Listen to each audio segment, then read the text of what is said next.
Boa noite a todos. Do livro Vida Feliz, psicografado por Givaldo Pereira Franco, ditado pelo Espírito Joana de Ângeles. Não és um observador distante da vida. Estás na condição de membro do organismo universal, investido de tarefas e responsabilidades, de cujo desempenho, por ti, resultarão a ordem e o sucesso de muitas coisas. A postura de quem observa de fora produz enfoques e conclusões equivocadas. No entanto, a participação consciente da medida correta e propicia a melhor compreensão dos dados ao alcance. Considera-te pessoa valiosa no conjunto da criação, tornando-te cada dia mais atuante na obra do Pai e fazendo-a melhor conhecida e mais considerada. Tu és herdeiro de Deus e o universo, de alguma forma, te pertence. Vamos todos procurar entrar na mesma faixa, onda de pensamento, todos elevarmos nossos pensamentos a Deus, que é o nosso Pai, nosso Criador. E vamos pedir a Ele que nos ampare, que nos dê força nesses dias difíceis que estamos passando, não é verdade? Que Ele possa sempre estar ao nosso lado, nos influenciando, nos guiando, junto com a sua equipe, nossos anjos guardiães, que a gente possa sempre ter a certeza de que estamos resguardados pelo seu amor. Estaremos sempre envolvidos pelo seu amor, pelo seu carinho por nós. Que esses estudos desse momento possam envolver também nosso amigo Luiz, que vai fazer o estudo da noite. Assim seja. Luiz, fica à vontade. Boa noite a todos, sejam todos bem-vindos mais uma vez à nossa reunião virtual, que ela possa ser bastante proveitosa e gostosa como tem sido até o dia de hoje, né? Incapacitados que estamos de estarmos numa reunião presencial. Mas isso é uma coisa temporária. Em breve, se Deus quiser, nós estaremos juntos novamente lá na nossa casa querida, Luz de Caridade. Hoje o tema é vida de adoração, né? É uma lei moral, né? A lei de adoração. Nós vamos fazer algumas reflexões em torno dessa lei, vamos ver a importância, né, dessa lei. Se vocês quiserem fazer algumas colocações, quiserem fazer alguma pergunta, é só abrir o microfone e fazer as devidas colocações, as perguntas que desejarem, né? Ou então coloquem no site, no chat, que alguém vai ler para mim, se eu não conseguir ler, e aí a gente responde com muito prazer, né? Isso aqui é uma reunião onde a gente tem a oportunidade de trocar ideias acerca do assunto, né? Não é só para um ficar falando e os outros ficarem assistindo. Vocês podem se sentir à vontade em participar. Esse é o nosso objetivo. Vocês fazem algumas colocações, dão algumas ideias, eu também faço algumas colocações, dão algumas ideias, e a gente consegue entender o assunto da forma que tem que ser entendido, né? Então vamos começar. Esse assunto começa na pergunta 649 do Livro dos Espíritos, né? Ele vai, são bastante perguntas, mas tem perguntas específicas, por exemplo, né? Tem perguntas que falam sobre a prece.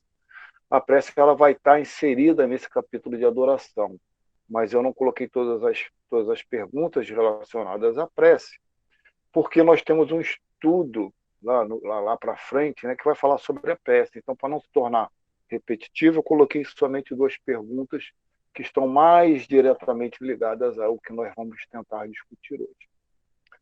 Então, a pergunta 649, Kardec pergunta assim para os espíritos: em que consiste a adoração? Então, Kardec quer saber o que é adorar, né? Como é adorar, né, a Deus, né, a um ente superior? E os espíritos respondem: na elevação do pensamento a Deus. Pela adoração, aproxima o homem à sua alma. Então, já nessa resposta, nós vamos perceber que a gente não precisa de nenhum ato exterior, de nenhuma coisa material para adorar a Deus. Basta que a gente simplesmente eleve o nosso pensamento em direção a Deus. Só esse ato já nos faz estar adorando a Deus.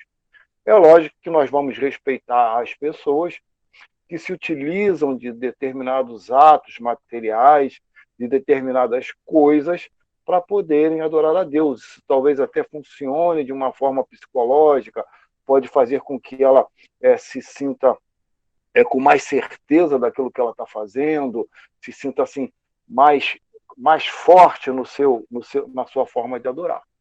Né? Mas isso não é necessário, os espíritos estão dizendo que isso não é necessário. Basta simplesmente que a gente eleve o nosso pensamento a Deus. Né?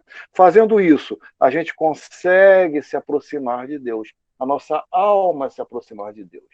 Isso é muito importante porque a gente pode imaginar uma pessoa que esteja enferma, deitada na sua cama, temporariamente impedida de qualquer movimento, de qualquer manifestação, mas ainda ela pode pensar. Então, se ela pode pensar, basta que ela eleve o seu pensamento a Deus, que ela vai estar adorando, ela vai estar adorando a Deus, vai estar entrando em comunicação com Deus, aproximando a sua alma a Deus. Né? Isso é inteiramente importante. Né? Então, às vezes, a gente tem assim, uma certa dificuldade de elevar o nosso pensamento a Deus. Né? A gente eleva o nosso pensamento a Jesus, a gente eleva o nosso pensamento aos bons espíritos, ao nosso anjo guardião. Lá no capítulo 27 do livro Evangelho segundo o Espiritismo, né, ele fala que os espíritos são o intermediário de Deus. Nós estudamos até isso quando falamos sobre ocupações e missões de espírito. Né? Então, quando a gente levar o nosso pensamento aos espíritos com o qual nós conseguimos nos identificar, obviamente esse nosso pensamento, essa forma de adorar, será retratada a Deus, será enviado a Deus.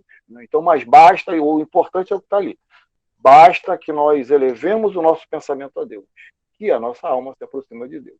Não necessitamos de nenhum ato, de nenhuma prática exterior, muito embora muitas pessoas se utilizam disso, e a gente vai falar um pouco mais sobre essas práticas exteriores lá na frente, que tem uma pergunta específica para isso. Nós vamos ver o valor que isso pode ter para determinadas pessoas. Mas para a doutrina espírita, os espíritos estão dizendo para a gente que basta que a gente eleve o nosso pensamento a Deus. Vocês podem ficar à vontade para fazer as colocações que desejarem. Origina-se de um sentimento inato a adoração ou é fruto de um ensino?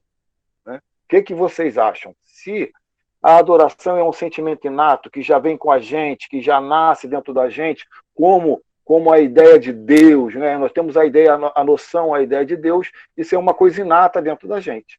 Então, Kardec está perguntando aqui se o sentimento de adoração é uma coisa inata, se já vem com a gente. Ou é fruto de um ensino, de cultura, de uma transmissão de cultura que já vem de muito tempo. Né? O que vocês acham? Alguém quer fazer algum comentário a respeito, me dizer alguma coisa? Eu acho que é inato. Acho que é inato. Quem falou? Que eu não estou vendo aqui. Sou eu, Tamires. Tá. Tamires. Tamires acha que é inato. Mais alguém? A Lourdes botou que é educacional no chat, Luiz. Educacional, né? Vem de uma educação de pai para filho, de neto para pai, de pai para filho, atendendo a um desenvolvimento cultural, né? Pode ser uma. A Luísa colocou que pode ser uma coisa ou outra. Tá. Agora apareceu aqui para mim. Sueli então vamos ver o que. Sueli o quê? Sueli botou, é fruto de ensino. É fruto de ensino. Então vamos ver. Espera aí. Fala, seu João. Posso falar? Pode. É um sentimento inato que a gente já traz da nossa existência. já vem com a gente. Só no nascimento, periódica, logo no começo, a gente está esquecido. Mas no decorrer da nossa encarnação, no aprendizado, aquilo dali vai florando no nosso pensamento, porque já está inserido em nós. Isso já está preso à nossa consciência, o nosso coração, já é tudo, né? Na existência de Deus, as consequências, tudo isso. Legal, seu João. Vamos ver aqui o que os espíritos responderam a Kardec. Quando Kardec faz essa pergunta, né, se a adoração é um sentimento inato ou se é fruto de um ensino. Então, os espíritos respondem sentimento inato como o da existência de Deus. A consciência da sua fraqueza leva o homem a curvar-se diante daquele que o pode proteger. Então, esse sentimento de adoração é igual à existência de Deus, é inato, ele já nasce com a gente. A gente pode ver lá no início, né, da civilização, né, os povos primitivos, né, eles de alguma maneira buscavam adorar a um ser superior, né, a deuses, né, botar Deus no plural, ou então se utilizavam de alguma maneira para a adoração, buscavam, né, de alguma maneira adorar a um ser superior, né? Por quê? Porque a gente traz essa ideia de um ser superior dentro da gente. E que a gente, ao longo da nossa história, ao longo da história do ser humano, a gente vem especificando isso de diversas maneiras, a gente vem dando diversos nomes, mas sempre existiu dentro da gente a ideia de um ser superior. Então, se existe uma ideia de um ser superior, o que seria um ser superior? Superior a nós, né? Então, ele fala aqui, ó, consciência da sua fraqueza levou-me a curvar-se diante daquele que o pode proteger. Então, a gente se sente menor e a gente sabe que tem alguém maior que pode nos proteger. E a gente adora esse ser maior para nos ajudar no nosso caminhar, para nos livrar das dificuldades, para nos livrar dos nossos problemas, né, que a gente tem, para nos direcionar. Então, esse sentimento de adoração, isso é inato, junto com a ideia de Deus que a gente já traz o tempo todo. Se nós não trouxéssemos a ideia de Deus, né, se nós não tivéssemos esse sentimento da ideia da existência de Deus, obviamente a adoração também não existiria, não seria inato. Se a ideia de Deus fosse fruto de um ensino, né, nós nasceríamos e seríamos orientados para a existência de Deus ou para a não existência de Deus. E com isso, né, nós adoraríamos a Deus ou a um ser superior, ou não adoraríamos a um ser superior.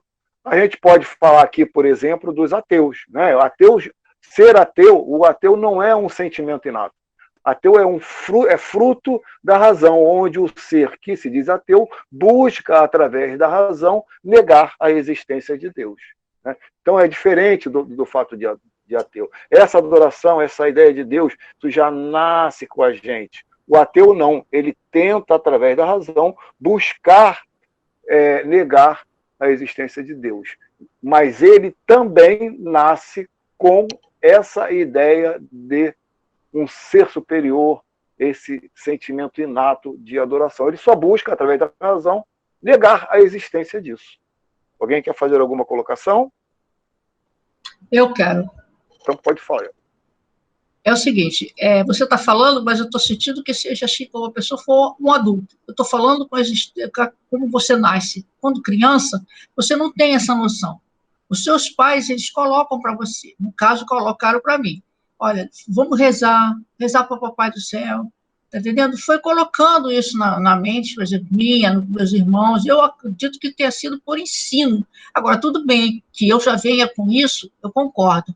Mas quando a gente é criança, o nosso desenvolvimento é pelos nossos pais. E eles é que vão dizer, olha, vamos rezar hoje, o Papai do Céu é aqui, sabe? Eles ficam colocando aquilo na sua cabeça até você realmente se afirmar, você acreditar realmente em Deus. Por isso que eu coloquei que seria na base de ensino, né? Ensinamento. Baseado nisso que você está falando, a sua colocação está correta. Mas o que a gente aprende quando a gente é criança, que os nossos pais ou avós ou um familiar nos faz aprender, é a religiosidade, é a questão da religião. Nos ensinam a rezar porque a gente não sabe rezar quando é criança. A gente mal sabe falar. Então, nos levam para a igreja, fazem um montão, fazem com que a gente participe de várias coisas que acontecem na igreja. Então, aí é o ensino religioso que está sendo desenvolvido. Mas se esse sentimento de adoração, se a ideia de Deus não fosse inato na gente, todo esse ensino estaria jogado por água abaixo. Por quê? Porque a gente ia aprender quando era criança e quando chegasse numa fase adulta, onde a gente já amadureceu, tem a capacidade de discernimento, tem a capacidade de refletir, de utilizar a razão com mais madureza, a gente ia perceber que nada disso existiria. Como a gente traz dentro da gente o sentimento inato de adoração, a ideia de Deus, todo esse ensino religioso que nos é dado quando a gente é infantil, ganha vulto quando a gente amadurece. Por quê? Porque isso é uma coisa que traz dentro da gente. É como se ele começasse, tem a ideia religiosa que é trazida pelos nossos pais, que é o fruto, isso é o fruto do ensino, a ideia religiosa, né? E ele vai ganhando maturidade à medida que a gente vai crescendo e ganha vulto, porque a gente está na idade do discernimento, a gente vai fazer os questionamentos adequados, a gente vai perceber realmente que existe um ser superior, e aí a gente vai ter o poder de escolher qual religião a gente vai, qual que mais nos agrada, aquela com que a gente mais se identifica. Por exemplo, eu tive como fruto religioso a Igreja Católica. Quando eu era criança, eu fui ensinado a isso, fui levado a fazer comunhão. Se vocês me vissem quando eu era pequenininho, quando eu fiz a primeira comunhão, vocês iam rir muito, porque as lágrimas rolavam. Eu vi uma pombinha e eu ficava maravilhado. É tudo fruto do ensino religioso, mas que vinha de encontro ao sentimento inato de adoração. A ideia inata da existência de Deus. Então, à medida que eu fui crescendo, eu comecei a levantar os meus questionamentos acerca da existência, acerca da vida, a própria ideia de Deus, né? A própria ideia de adorar a Deus, e eu fui buscando, através do meu amadurecimento, o lugar ideal onde eu poderia ter como resposta a todas as minhas interrogações. Então, eu posso falar para você que o que é sentimento, o que é fruto, né, de ensino, é o ensino religioso, é a religião. E não esse sentimento que a gente traz dentro da gente. Aí eu vou afirmar novamente o que eu falei anteriormente, até o ateu, né, ele tem a ideia de Deus e ele tem esse sentimento de adoração. Só que ele quer negar, porque ele não quer acreditar. Então ele busca através da razão, ele busca alguma coisa que faz com que ele não acredite em Deus, muito embora ele traga esse sentimento. Porque muitas das vezes eu tenho um amigo ateu que ele já falou assim, ai meu Deus do céu, me ajuda. Já viu um ateu falar isso, meu Deus do céu, me ajuda? É porque ele tem o sentimento inato da existência de Deus dentro dele. Tá bom, Sueli? Vou passar então para outra questão. Ok, tá bom. Obrigada. Nada, fica com Deus. Quando quiser, pode se dispor. Teria havido povos destituídos de todo o sentimento de adoração? Então, a Kardec, já que isso é um sentimento inato, né, que nasce na gente, Kardec quer saber se existiam alguns povos destituídos de todo o sentimento de adoração, né, lá ao longo da história da humanidade. Não. Então, eles estão dizendo que nunca houve povos que estivessem destituídos desse sentimento, do sentimento de adoração. Nunca houve povos de ateus, é o que a gente estava falando. Não foi um povo criado ateus que não tem nenhum sentimento de adoração, que não tem nenhuma ideia de Deus. Todos compreendem que, acima de tudo, há um ente supremo, né? Então, a gente tenta identificar esse ente. Ao longo da história da civilização, a gente tenta identificar a presença desse ente supremo em várias coisas, né? Já se adorou o sol como sendo um deus, a chuva, o trovão, e etc. Vários deuses, né? Então a gente busca essa identificação. O que era esse ser supremo? Vamos procurar essa necessidade de adorar que a gente já traz dentro da gente. essa necessidade de se relacionar com um ser supremo, com um ser maior, que possa nos auxiliar, essa necessidade de buscar a inteligência suprema, que lá na pergunta 1 do Livro dos Espíritos, o que é Deus? Inteligência suprema, ele sabe tudo. Então, se ele sabe tudo, ele pode resolver os meus problemas, ele pode me ajudar a resolver os meus problemas, né? Então, a gente sempre buscou, em algum lugar ou em alguma forma, esse ente supremo. E à medida que a gente vai avançando no nosso intelecto, à medida que a gente vai amadurecendo, a gente vai tendo condições melhores de compreender o que é esse ser supremo, esse ente supremo. E compreendendo melhor esse ser supremo, melhor é o nosso relacionamento com ele. Melhor fica esse sentimento inato de adoração, porque a gente já o compreende, a gente sabe como se dirigir a ele. Então, essa ideia de Deus, ela se amplia à medida que a gente avança nessa escala evolutiva. A compreensão vai ficando melhor, e à medida que a gente compreende, melhor a gente pode adorar a esse ente supremo.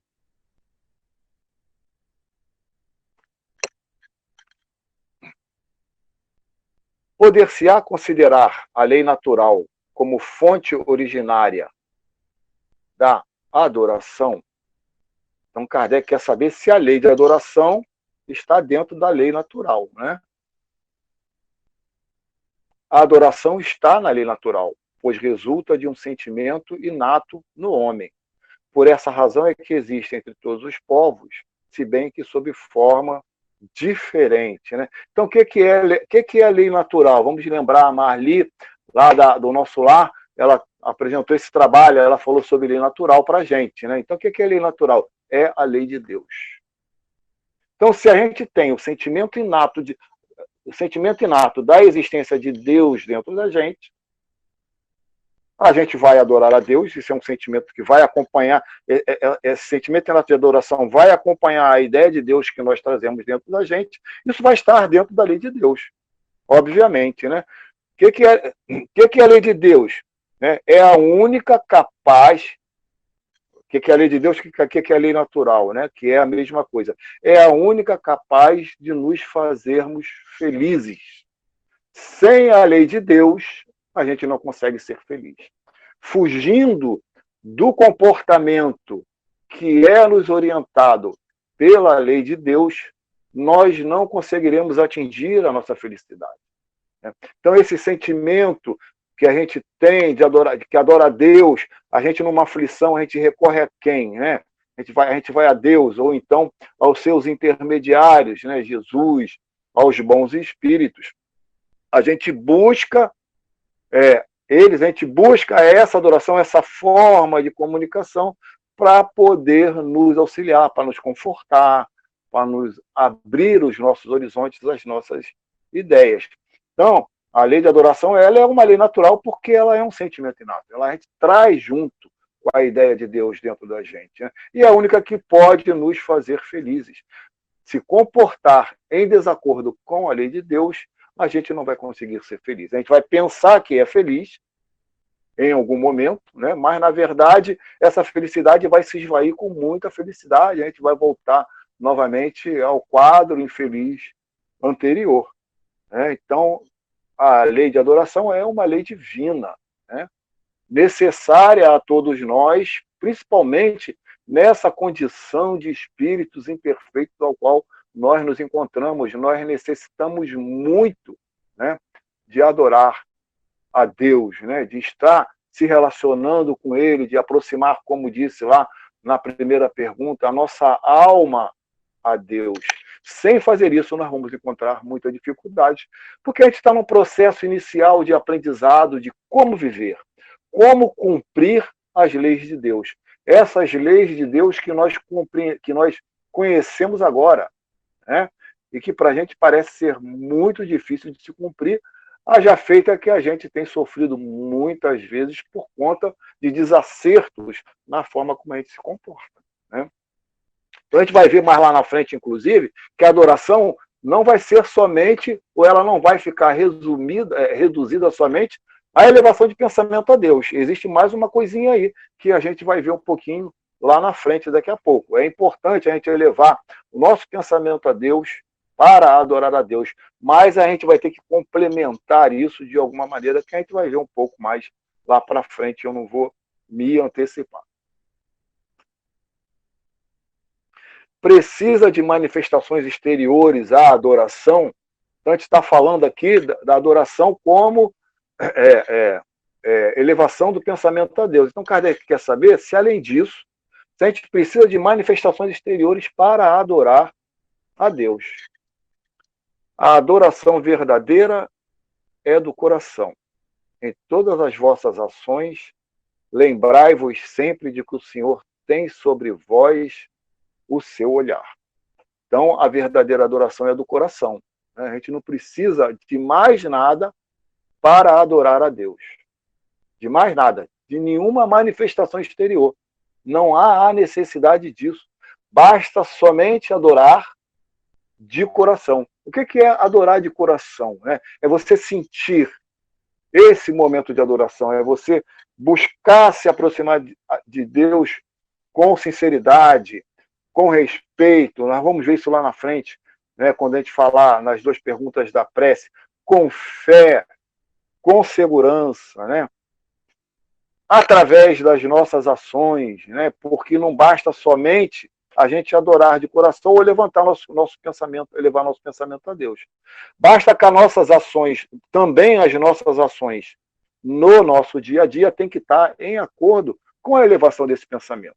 Porque de nada vai nos adiantar elevar os nossos pensamentos a Deus por algum instante e depois, durante o resto do dia, nas coisas que nós fazemos, nós irmos ao contrário da sua lei, deixando que o nosso orgulho, que o nosso egoísmo prevaleça nas nossas decisões, se mostrando uma pessoa ciumenta, uma pessoa extremamente vaidosa, quer dizer, estamos indo de acordo, ao contrário, à sua lei divina. Então é tão importante elevarmos o nosso pensamento a Deus, como também buscar viver as suas leis. Aí nós vamos estar adorando verdadeiramente. Por isso que ele coloca, que os Espíritos colocam aqui nessa resposta, lembrai-vos sempre de que o Senhor tem sobre vós o seu olhar. A gente adora, mas vai de contra as suas leis. Ele está vendo isso. Então essa oração foi verdadeira? Não foi verdadeira. Foi uma adoração fingida, disfarçada. Naquele momento em que eu estava precisando me dirigir a Deus, busquei orar a Deus, mas logo depois que eu me aliviei, eu comecei a ter aqueles comportamentos que vão em desacordo com a sua lei. Então, aí o Kardec pergunta na 653A, mas será útil a adoração exterior? Então ele pergunta se precisa de manifestação exterior para adorar. E os espíritos respondem que a verdadeira adoração é do coração. Mas tem alguma utilidade? E se alguém adorar exteriormente, precisar de atos materiais, de atos exteriores para adorar, isso é útil? Sim, se não consistir num vão simulacro. Então os espíritos estão dizendo que a adoração exterior ela tem um certo valor, desde que não consista numa falsidade, num vão simulacro, numa coisa que é falsa, Se ela for uma coisa verdadeira, ela vai ter uma grande utilidade. É sempre útil dar um bom exemplo, mas o que somente por afetação e amor próprio o fazem, desmentindo com proceder a aparente piedade, mau exemplo dão e não imaginam o mal que causam. Então ele fala aqui, somente por afetação. O que é afetação?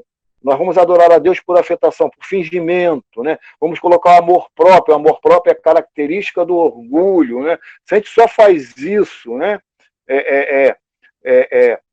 ao invés de fazer de uma outra maneira, nós vamos estar dando um mau exemplo para aquelas pessoas que estão à nossa volta. Se logo depois a gente volta para um comportamento ruim, um comportamento que não corresponda a esse momento de adoração que tem que ser do coração, tem que vir do coração, a gente vai estar dando um mau exemplo e estamos causando um grande mal porque as pessoas nos veem como exemplo, né? Principalmente nós que somos pessoas um pouco mais maduras, pessoas mais velhas, que já trazemos uma bagagem dessa vida, a gente tem sobre os nossos olhos muitas pessoas que nos miram, procuram olhar a forma como a gente se comporta para seguir os nossos exemplos, nossos filhos, por exemplo, né? E falar nisso, eu no Dia dos Pais, eu não sabia qual era um exemplo tão bom para minha filha, eu até chorei, aí minha esposa chorou, todo mundo chorou, foi muito gostoso disso, né? Então a gente tem a certeza disso, que a gente pode ser bom exemplo para as pessoas.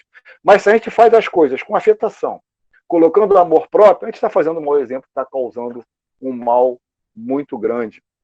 Então, existem algumas pessoas que necessitam de um ato exterior, necessitam de utensílios para adorar. Mas se isso for verdadeiro, se isso vier do coração, elas estão dando um bom exemplo. Deus está vendo a sinceridade, está partindo do coração dela, mesmo se utilizando de atos exteriores, de coisas materiais, para adorar a Deus, né? Isso vai, como eu falei anteriormente, isso vai funcionar. Pode funcionar de uma maneira psicológica para aquela pessoa, ela só vai se sentir, né, com fé, a fé dela só vai ser fervorosa quando ela estiver adorando, se ela acender uma vela, por exemplo, né, se ela se colocar de frente de uma imagem, por exemplo, e de tantas outras maneiras onde a gente percebe a adoração exterior. Isso vai servir de psicológico. Mas lembrando a primeira pergunta que nós colocamos, não precisa. Nós espíritas compreendemos que não precisa. Basta que a gente eleve o nosso pensamento a Deus e que nós tenhamos, né, o nosso coração, o nosso sentimento completamente envolvido nesse momento de adoração. Não precisamos, né, não há a necessidade de adoração exterior, de coisas materiais para adorarmos. Se alguém quiser colocar alguma coisa, pode colocar. Deixa eu ajeitar aqui minha imagem aqui que está torta.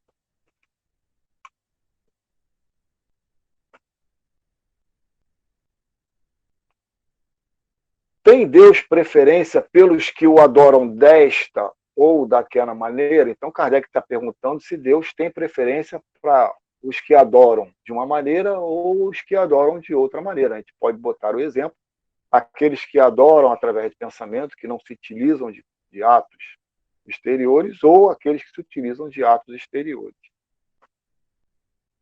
Deus prefere os que o adoram do fundo do coração, com sinceridade, fazendo o bem e evitando o mal, aos que julgam honrá-lo com cerimônias que os não tornam melhores para com os seus semelhantes.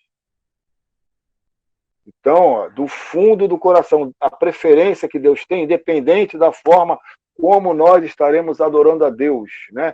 É do fundo do coração, com sinceridade, fazendo o bem e evitando o mal. O que é fazendo o bem e evitando o mal? Praticando a sua lei, praticando a lei divina, né? Buscar fazer o bem é buscar se comportar dentro das leis de Deus. Então, se a gente fizer isso somente elevando os nossos pensamentos a Deus, ou se a gente ainda precisa se utilizar de práticas exteriores, basta desde que a gente tenha sinceridade no que nós estamos fazendo e que isso venha do fundo do nosso coração, essa vai ser a preferência de Deus. Nós vamos ser escutados por Deus e atendidos dentro daquilo que Deus acha que é o melhor para cada um de nós. Não adianta a gente, com sinceridade, lá do fundo do nosso coração, pedir alguma coisa e se comportar de acordo com as leis de Deus e ficar esperando que aquela coisa se aconteça, se realize. Né? Esquecidos de que Deus é a inteligência suprema, ele sabe melhor do que qualquer outro ser o que é bom para a gente e o que não é bom para a gente. Então ele vai atender as nossas rogativas quando estivermos adorando a Deus da maneira que melhor for conveniente para cada um de nós. Para que a gente possa crescer, para que a gente possa amadurecer, para que a gente possa avançar nesse caminhar evolutivo ao qual nós estamos inseridos desde o momento em que nós fomos criados simples e ignorantes, né? Que passamos a ter consciência, né, de nós mesmos, né? Todos os homens são, aí a continuação dessa pergunta, dessa resposta, né, que é até grande, eu não botei todas, não. Todos os homens são irmãos e filhos de Deus. Ele atrai a si todos os que lhe obedecem às leis, qualquer que seja a forma sob que as exprimem, né? Eu já estava comentando sobre isso, né? Então, todos nós somos irmãos um dos outros, porque somos filhos de Deus. Então, ele atrai, né, todos que obedecem às suas leis, sob qualquer, independente da forma como que a gente vá vivenciar as leis de Deus. Desde que a gente vivencie, nós vamos ser atraídos por ele, né? E aqui tem uma referência aqui do Evangelho segundo o Espiritismo, item 10, que eu achei legal. Não basta se tenham as aparências da pureza. Acima de tudo, é preciso ter a do coração, né? Está lá no capítulo, esse item fala sobre a verdadeira pureza, né? Então, muita gente aparenta ser puro, aparenta ser bonzinho, aparenta fazer coisas boas, mas, na verdade, não funciona assim. Isso é uma coisa fingida, isso é uma coisa falsa. Se comportam dessa maneira para se mostrar na sociedade, para aquelas pessoas que são mais diretas. Poxa, o Luiz é muito bom, tá vendo? Ele ajudou, tá todo mundo olhando assim, ele foi lá, ajudou a pessoa a atravessar a rua, ajudou aquela senhora, mas eu fiz isso para que eu fosse ser notado. Isso é uma pureza aparente, isso é uma bondade aparente, né?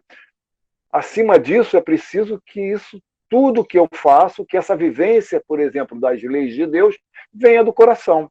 Não venha só porque, eu vou lembrar lá o que a Sueli falou para a gente lá no início, lá. Não venha só porque é fruto de um ensino.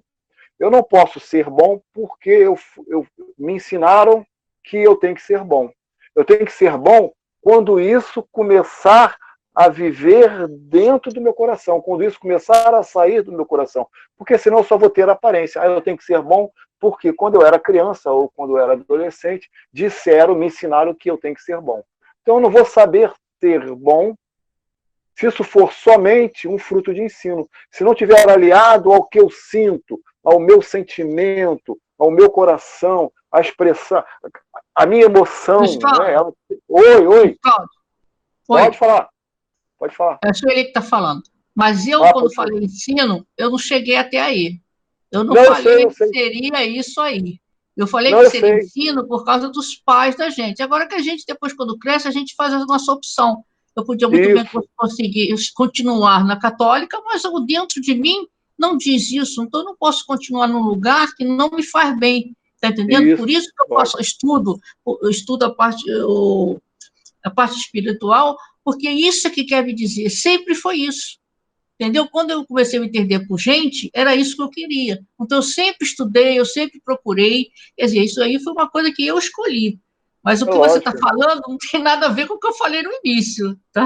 Não, eu só lembrei do fruto de ensino, que eu achei importante. Aliar, por exemplo, alguém me ensinou que eu tenho que fazer o bem, mas eu vou fazer o bem sem utilizar o coração, sem emoção, sem sentimento, esse bem não vai ser um bem verdadeiro.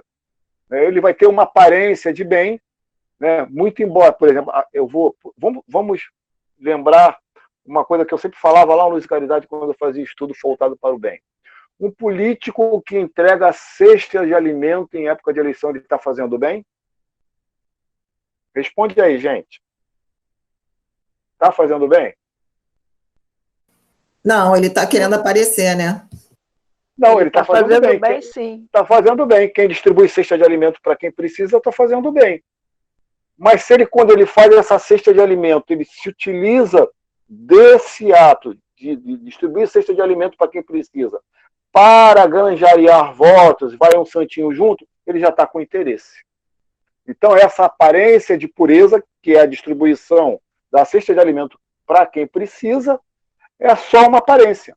Não é uma pureza em si. Por quê? Porque ele está colocando o interesse pessoal dentro dessa prática. Se ele fizer isso de coração, mesmo ele sendo político, mesmo que ele vá se candidatar, mas ele vai dar a cesta de alimento, né, para as pessoas que precisam, mas não vai colocar interesse pessoal, ele está fazendo isso de coração, Isso é uma coisa pura, isso é uma maneira de adorar a Deus, né? Ele está fazendo com sentimento, com coração, com pureza, ele está dando um bom exemplo, né? É isso que eu queria falar. Então, de nada a gente adianta fazer, caminhar segundo as leis de Deus, somente com aparência, sem o sentimento, de nada vai adiantar, porque lá na frente a gente não vai continuar fazendo a mesma coisa, vai continuar repetindo os mesmos atos, sem sentir. Quando a gente faz o bem sentindo, quando o bem que a gente faz parte do nosso coração, a gente sente a felicidade que isso proporciona para cada um de nós. Quando a gente faz o bem só por fazer, a gente não sente satisfação, a gente não sente prazer em fazer o bem, a gente só faz, né? Mas quando isso está acompanhado do nosso sentir, do nosso coração, da nossa vontade, eu quero fazer o bem, e a gente faz, né? E sem olhar, depois fez o bem, sem olhar o que vai para esse momento de fazer o bem para frente, né? Por exemplo, se a gente faz o bem a alguém, a gente fez o bem a alguém e não quer saber o que aconteceu depois. Isso vai dar um prazer para a gente, uma satisfação muito grande, que vai nos impulsionar a continuar fazendo o bem. Por causa do sentimento, porque isso veio de dentro do nosso coração. Quando a gente só faz isso por aparência, a gente vai fazer o bem uma vez ou outra, quando achar, agora vou fazer o bem há muito tempo que eu não faço, né? Então é necessário, o que está querendo colocar aqui, que não basta só essa aparência. É necessário que a gente coloque o nosso coração, que a gente tenha o sentimento para poder vivenciar a lei de Deus, né? Não matar, né? Eu aprendi que quando eu estava fazendo lá o catecismo, que não deve se matar ninguém, né? Mas aí alguém pisa no meu calo, eu fico chateado, e aí eu acabo matando a pessoa por causa disso. Aparência de pureza, quando eu pensei que eu não podia matar. Agora, se eu faço isso compreendendo que realmente eu não devo agir dessa maneira, que talvez aquela pessoa pisou no meu calo, foi sem querer, ela não fez de propósito, etc, etc. Quando eu coloco o meu sentimento, o meu coração na compreensão do não matar, por exemplo, eu vou me sentir muito feliz por não fazer isso. Quando isso não é do coração, eu só vou me sentir feliz se eu levar a cabo a ideia de cometer o assassínio. O assassínio, né? Então, aquela raiva, né, vai fazer com que eu busque uma vingança, uma satisfação para essa raiva. Então, olha só, é um sentimento contrário ao bem, é um sentimento contrário ao mal. Então, eu só vou me sentir realizado se eu levar isso a cabo. Eu estou agindo de maneira contrária à lei de Deus. Isso vai gerar, para mim, consequências futuras que vão fazer com que eu sofra muito. Então, quando eu compreendo a necessidade de não matar, né, quando eu sinto isso dentro de mim, eu vou estar livre em qualquer situação de cometer esse tipo de coisa, né? Essa é a diferença. O sentimento, ele é fundamental. É por isso que quando a gente fala muitas vezes, né, de buscar conhecer a si mesmo, que sentimento que existe dentro de mim. Quando alguém faz alguma coisa ruim para mim, eu sinto raiva. Como eu sinto essa raiva? O que eu tenho que fazer com essa raiva?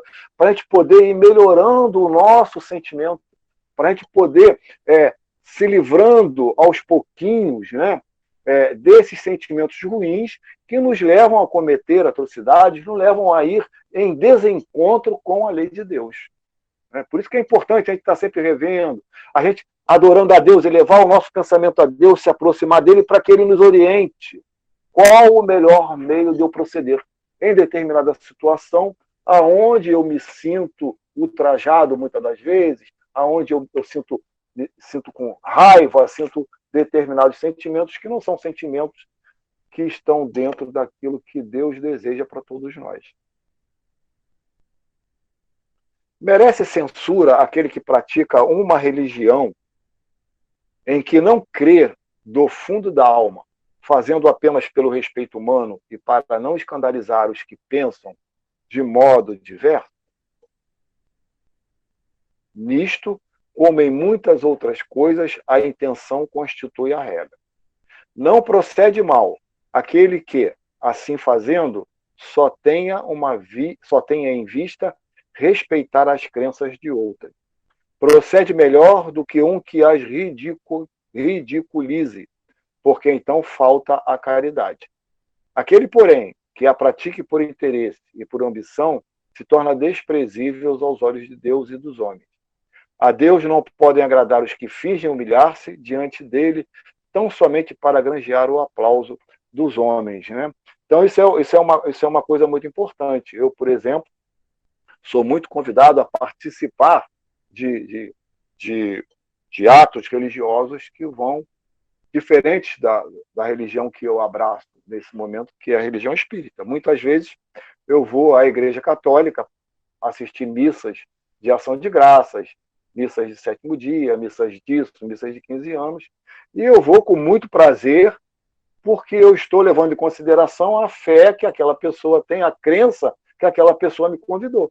Então, eu estou demonstrando o respeito que eu tenho por aquela pessoa, na fé que ela abraça. Eu vou lá, me comporto com o respeito devido, com o respeito adequado, em que nós temos que nos comportar, e não vejo nada demais, né? Eu não vou, isso pode estar vendo, o Luiz veio para cá, mas parabéns, Luiz, sem esse interesse pessoal de me mostrar participando, né? De querer granjear aplausos, sem isso. Eu vou em consideração e respeito a crença de outras pessoas, né? Muito embora eu não concorde com algumas coisas que sejam desenvolvidas nessas crenças, né? Isso não invalida a crença, né? De jeito nenhum. A forma como eles veem Deus, a forma como eles adoram, é uma forma que eles entendem que é útil, e se fazem isso do fundo do coração, se fazem isso com sentimento, é uma coisa que Deus vai ter como valor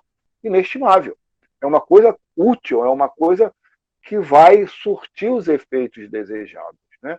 Mas cada um tem a sua religião. O importante é que a gente não se desfaça das religiões dos outros, não ache que a nossa religião é melhor do que a dos outros, porque cada uma tem o seu momento, cada uma abraça um público que corresponde àquele momento, um público que corresponde àquele entendimento. À medida como que eles vão avançando, eles vão ampliando esse entendimento, e se o desejarem, vão mudar de religião, vão buscar uma religião que atenda melhor às suas necessidades, aos seus anseios, né? Então aqui é muito importante isso que Kardec pergunta aos espíritos, né? Os espíritos respondem que o que vale é a intenção. Se a gente vai lá com a intenção de respeito, de respeitar aquela crença, de respeitar a pessoa que nos convidou, isso é uma coisa útil, isso é uma coisa boa, né?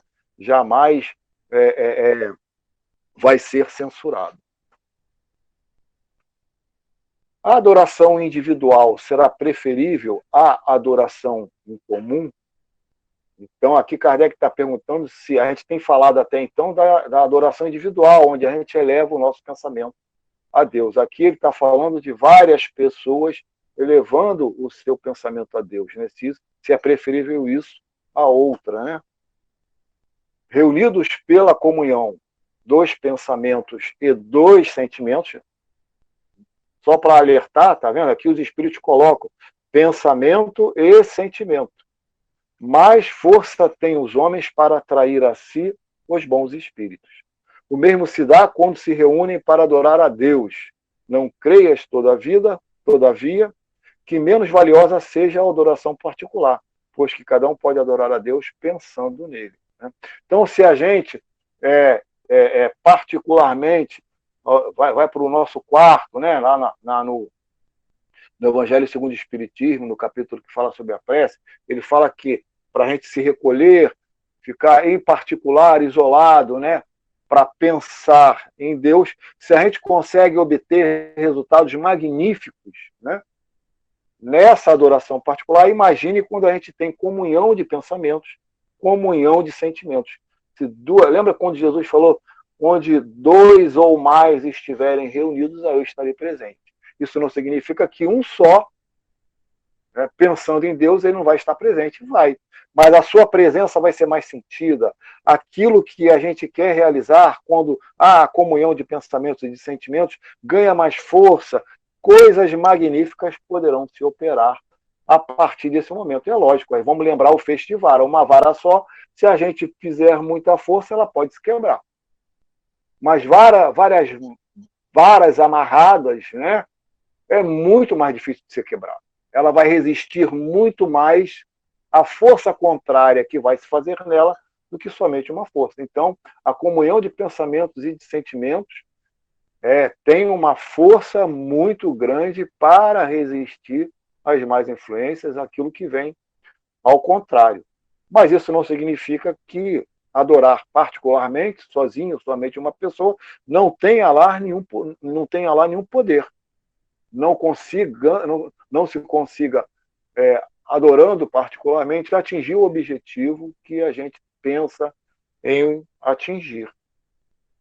Tem perante Deus algum mérito os que se consagram à vida contemplativa, uma vez que nenhum mal fazem e só pensam, e só em Deus pensam? Então, olha só o que Kardec está perguntando sobre a vida contemplativa. Ele está colocando a condição de quem tem essa vida contemplativa. É a pessoa que está isolada, não faz nenhum mal e só pensa em Deus. Né? Vamos ver se ela tem algum mérito. Não. Porquanto, se é certo que não fazem o mal, também o é que não fazem o bem e são inúteis. Demais de não fazer o bem, já é o mal. Deus quer que o homem pense nele, mas não quer que só nele pense, pois que lhe impôs deveres a cumprir na terra. Quem passa todo o tempo na meditação e na contemplação, nada faz de meritório aos olhos de Deus, porque vive uma vida toda pessoal e inútil à humanidade. E Deus lhe pedirá contas do bem que não houver feito. Então ele está falando aqui que quando a pessoa vive uma vida contemplativa, não está fazendo mal, mas também não está fazendo o bem que ela pode fazer. Né? Então não fazer o bem já é fazer o mal. Deixar de fazer um bem quando você tem condições de fazer o bem é fazer o mal. Eu lembro que uma vez a gente estava estudando, eu sempre falo isso, porque isso é uma coisa que ficou muito gravada em mim, lá no Luz e Caridade, numa reunião mediúnica falando sobre o bem, nós estávamos questionando o que é o mal num mundo feliz. Né? Porque lá no Evangelho segundo o Espiritismo, há muitas moradas na casa do Pai, fala que existe, de alguma maneira, a presença do mal. Fala que o bem é maior do que o mal. Então existe o mal. E aí o Espírito, se não me engano, é o Jean, nos falou que o mal num mundo feliz é deixar de fazer o bem, todo o bem que é possível ser feito. Então, que vem em acordo com essa resposta dos Espíritos. Deixar de fazer o bem que você pode fazer é fazer o mal. Né? E Deus não quer que a gente fique só o tempo todo pensando nele.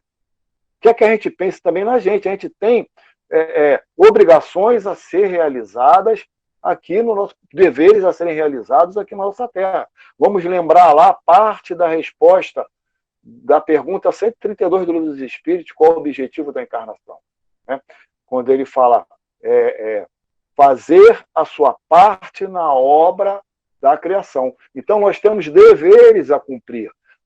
Nesse mundo onde nós vivemos em sociedade, nós temos coisas a serem desenvolvidas, coisas a serem melhoradas, coisas a auxiliar o desenvolvimento da humanidade de alguma forma.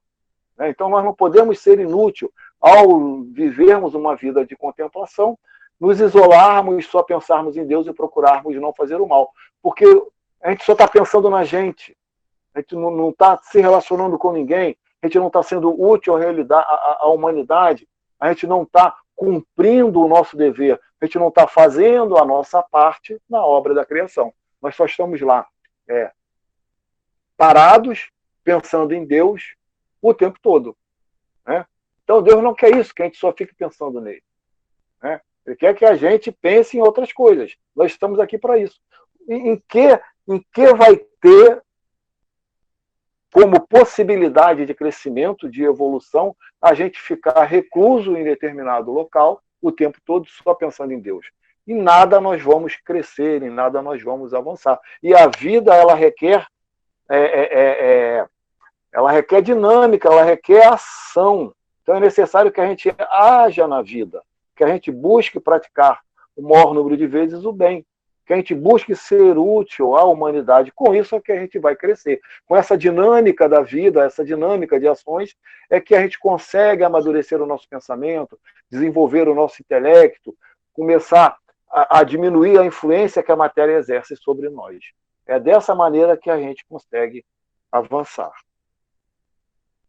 Agrada a Deus a prece? A prece é sempre agradável a Deus quando ditada pelo coração, pois para ele a intenção é tudo. Assim, preferível lhe é a prece do íntimo, a prece lida, por muito bela que seja, se for lida mais com os lábios do que com o coração. Agrada-lhe a prece quando dita com fé, com fervor e sinceridade, mas não creias que o toque a do homem fútil, orgulhoso e egoísta, a menos que signifique de sua parte um ato de sincero arrependimento, de verdadeira humildade, né? Então a prece ela vai ser sempre agradável a Deus, desde que ela parta do fundo do nosso coração, né? Mesmo que a gente pegue uma prece escrita, né? Eu aprendi muitas preces escritas, né? Se eu, ao ler aquela prece, isso sai do fundo do meu coração, o sentimento acompanha, isso vai ser agradável a Deus. Mas se eu só falo isso, né, só do lábio para fora, da boca para fora, lógico que não vai ter, com a ausência de sentimento, isso não vai representar nada, não vai atingir o objetivo, não vai agradar a Deus, né? E tem uma outra coisa que é importante, que ele fala que quando dita com fé, o que é fé? A certeza, né? A certeza da existência de Deus, a certeza de que você está sendo ouvido, a certeza de que você vai ser atendido de acordo com a forma com que Deus entenda que a gente seja útil aquilo que a gente esteja pedindo. Com fervor, o que é com fervor? Com sentimento, né? Colocar o sentimento nesse momento, junto com essa certeza, e ser sincero, né? Dessa maneira, a nossa prece ela vai ter um poder fantástico, magnífico. Alguém está mexendo aí no troço? Quer falar? Alguém? O Luiz, a Família colocou no chat. O que colocou? Ela colocou assim: então, esses monges que ficam isolados não estão evoluindo nem fazendo o bem? Isso foi referente àquele comentário anterior. Ah, sim. Se eles não estão sendo úteis para a humanidade, se eles não estão fazendo o bem, se eles estão fazendo mal. Não fazer o bem, todo o bem que a gente pode fazer é fazer o mal. O fato de não ser útil de alguma maneira à humanidade já é fazer o mal, quando você pode ser útil, né?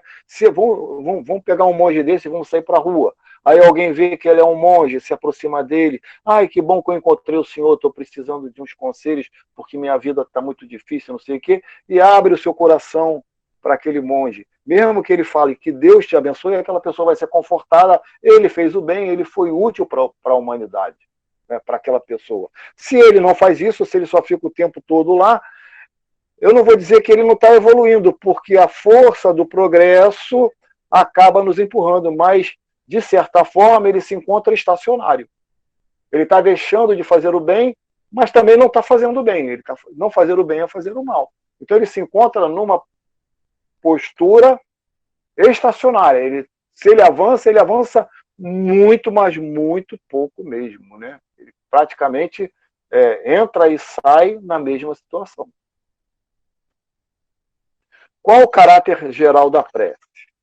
A prece é um ato de adoração. Então eu coloquei essas duas perguntas justamente por causa disso, que fala que a prece é um ato de adoração. Então quando a gente vai adorar a Deus, a gente pode fazer uma prece a Deus, elevando o nosso pensamento, ou se utilizando aquelas pessoas que ainda acham que necessitam disso, utilizando de práticas exteriores, né, nesse ato de adoração. Orar a Deus é pensar nele. Novamente, os Espíritos estão falando aqui. É levar o pensamento a Deus. É aproximar-se de Deus. É pôr-se em comunicação com Ele. Olha que coisa importante. Quando a gente ora a Deus, a gente está se comunicando com Deus. Se comunicando com a inteligência suprema. É uma via. A gente só não está falando para Ele. A gente está falando. A comunicação é isso. São duas pessoas. A gente está falando e está recebendo a informação de volta. Isso é se comunicar. Não é só eu que estou falando. Há uma resposta, há uma comunicação de volta quando a gente está envolvido na prece, quando a gente está nesse ato de adoração com Deus, né? As 3 coisas poderemos propor-nos por meio da prece: louvar, pedir e agradecer. Lógico que a gente tem muito mais o hábito de pedir, né? Diante de qualquer dificuldade, a gente procura logo pedir a Deus que nos auxilie a resolver a nossa dificuldade, que nos oriente, que nos dê a luz que estamos precisando para poder tomar um caminho mais adequado, um caminho onde a gente possa resolver o nosso problema, né? E muito pouco louvamos e muito pouco agradecemos. Quando louvar é uma coisa simples, né? Louvar é você entender toda a obra de Deus, é você entender a presença dele, é você entender a providência divina atuando na vida. Isso é louvar. Quando você vê alguma coisa da criação e você a engrandece, você se maravilha com aquela coisa, você está louvando. A gente olha para o céu, vê aquelas estrelas bonitas, olha que lua linda, né? O que é lua? É a criação de Deus, né? Então a gente está louvando, achando aquilo maravilhoso, achando aquilo belo, a gente está sentindo as coisas boas dessa observação, a gente está louvando. Então não é difícil a gente louvar a Deus. Né? Às vezes a gente entende louvar de uma maneira diferente. Ó Senhor, não é nada disso. Basta que a gente se encante. Louvar é o encantamento pela criação divina. Viver encantado por tudo aquilo que Deus criou, inclusive a nós mesmos, se encantar consigo mesmo, se vendo como criatura de Deus, se vendo como filho de Deus, é louvar a Deus. Como é que a gente se encanta a nós mesmos? Vivendo as leis de Deus, procurando viver as leis de Deus. E agradecer, né? Por aquilo que Deus nos oferece como oportunidade de crescimento. Se a gente pede alguma coisa, e mesmo que essa coisa não venha de acordo com aquilo que a gente pede, é porque a gente tem, quando a gente pede, a gente materializa o nosso pedido. A gente imagina, a gente materializa o nosso pedido. E às vezes não é dessa maneira que Deus vai atender aos nossos pedidos. Mesmo assim, a gente tem que agradecer, porque a gente sabe, vamos voltar lá, a fé, né, que é necessário na prece. A gente tem a certeza da existência de Deus, a gente tem a certeza de que Ele está nos escutando, a gente tem a certeza de que Ele está nos atendendo ou que Ele já nos atendeu, né? Da maneira melhor que a gente possa ter naquele momento. Porque Deus é que sabe qual é o melhor para a gente naquele momento. Ele é a inteligência suprema. Nenhum ser no universo sabe mais do que Ele, né? Então a gente tem que agradecer. Então a gente tem que chegar, buscar pedir menos, agradecer mais, louvar também um pouco mais, né? Mas não deixar de pedir, porque a gente precisa, né? A gente, nessa condição de espíritos imperfeitos, a gente encontra muitas dificuldades nesse caminhar, a gente não sabe fazer ainda muitas coisas, a gente não sabe interpretar muitas coisas que acontecem na nossa vida, então a gente ainda tem a necessidade de pedir, mas pedir principalmente orientação, pedir uma luz, alguma coisa para que a gente possa entender melhor aquilo que está acontecendo com a gente. Mas esse pedido também, não vamos esquecer, tem que estar envolvido com o nosso sentimento. Tem que estar presente a nossa emoção, para que isso possa realmente chegar a Deus e Deus responder, né, nesse processo de comunicação, nessa aproximação que a gente passa a ter com Ele, responder às nossas súplicas, aos nossos pedidos. Alguém gostaria de comentar alguma coisa? A gente chega aqui ao fim desse trabalho, eu agradeço aí a presença de todos. Se alguém quiser fazer alguma colocação, estejam à vontade aí para colocar. Fiquem com Deus, então.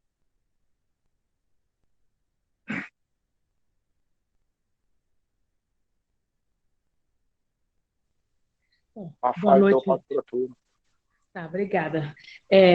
Obrigada, Luiz, pelo estudo. Gente, semana que vem a gente vai ter o Daniel Oliveira falando sobre a necessidade de trabalho. A gente espera poder contar com todos vocês novamente na próxima quarta, às 20 horas.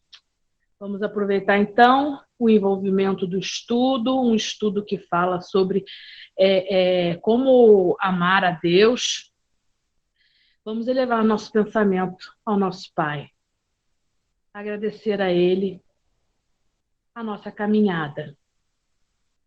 Agradecer por tudo que passamos até agora. Porque o pior que tenha sido foi isso que nos fez, que nos faz a cada dia um pouco melhor. Obrigada, Senhor. Que possamos aproveitar esse momento em que estamos juntos em pensamento e em coração e envolver aos irmãos necessitados. Nesse momento em que o mundo passa por tantas dores, que possamos, Senhor, envolver a todos os seus filhos necessitados de amparo, de conforto, de amor. Sejam esses filhos encarnados ou desencarnados. Que possamos continuar trilhando o seu caminho, na certeza que você nunca nos abandona. Obrigada.